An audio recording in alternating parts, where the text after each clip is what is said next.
In harsh conditions is where Special Forces training lives. Whether day, night, above the surface, or below, these National Guard Green Berets take their combat diver skills to entirely new depths. I got a chance to go up here to Naval Station Mayport in Jacksonville, Florida. It's a great location because of the way the Atlantic Ocean comes right up to the edge here. You've got great surf, you've got zero visibility in the water, which is great. If you're going to train at one of the hardest possible locations right now. But arriving at a landing zone accurately and hopping on a Coast Guard response boat to get to a training location requires planning. It's all about relationships and building relationships out here with us, especially in the Guard side of the house. So we got the Draggers from 7th Group. We've worked with Florida Guard Aviation. We've got NAS, Naval Station Mayport here. We got the Coast Guard we use with those two. I mean, also got the more aviation pieces out there. EOD was a big supporter on that side too. We use their facilities for the planning bays, and they also assisted on some of the dive operations. And we hear it often said that, hey, you know, the Guard SF are the best at UW, unconventional warfare, just because of the relationships we have across the board with federal, local law enforcement, any kind of government agency out here. So for us, it's to maintain that piece and to push that piece even further. Appreciate it. Yep, thank you. Yeah, we appreciate you guys. Thank you. Having the Army National Guard out here, you don't get to see this often. You really don't. Having Special Forces team there and just seeing how they work, it's definitely a different change of pace. Seeing that's a different branch, it's a different aircraft, something we don't get to encounter all the time. So being able to see a different kind of aircraft, helicopter, up close in person and actually experiencing, directing it, it's a great experience. It just goes to show you that we're all one team. No matter what's going on in the world, we work together so then we can contribute to one big plan. So me being here is really inspiring because I know that I helped out in getting them ready to what they're going to do next. We'd like to work with the 20th Special Forces Group again.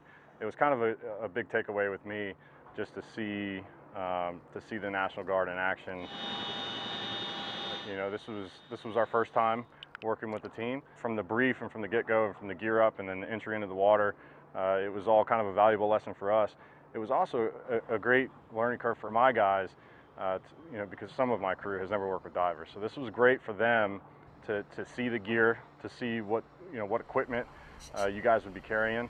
So if we're ever working in a search and rescue type case with the dive boat, you know, we're a little bit more familiar with, you know, what the diver's going to have with them and what the proper procedures would be for water entry or bringing them back onto the boat. They maintain their certifications for their dives. That's the biggest thing right now, because yearly you got to maintain a certain amount of dives as a combat diver, so they keep up on that status right there. So it keeps them, right now, is the whole point of it is being ready, reliable, and relevant, you know. And so they're ready right now, they're reliable, and they're relevant at this time because the dive operations, they're ready to go. They've checked that block, is what I call it.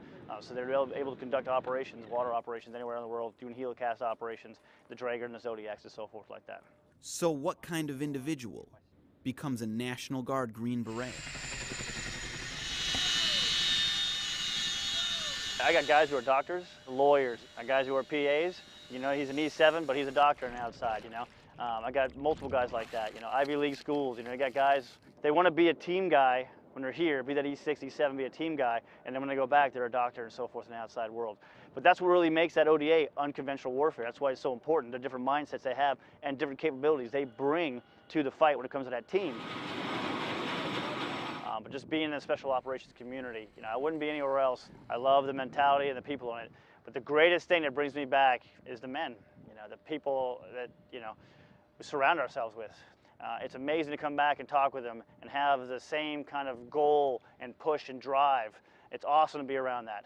You know, when some of these guys right now, if they come to drill, it's like, you know what, every time I come to drill, how do I improve the team? How do I improve myself? How do I make it that I deserve to be on this team every time I come here? And I love that stuff. You know, and it's important to me to be around those guys and keep them going. Reporting from Naval Station Mayport for National Guard Bureau Public Affairs, I'm Army Staff Sergeant Adam Fishman.